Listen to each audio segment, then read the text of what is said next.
ستجدون آخرين يريدون أن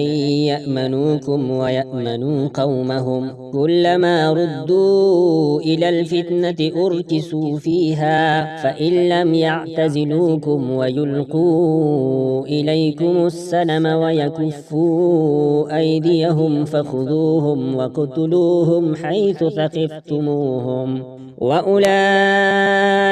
جعلنا لكم عليهم سلطانا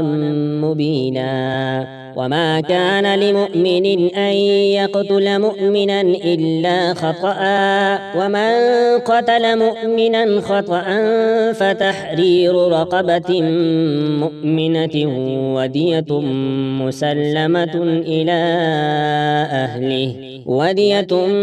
مسلمة إلى أهله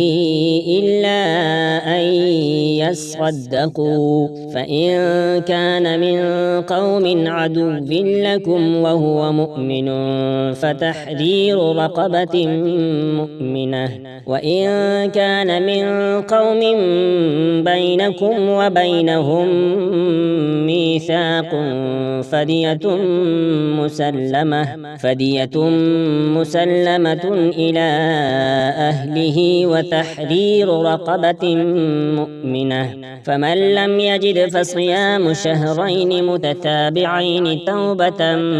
من الله وكان الله عليما حكيما.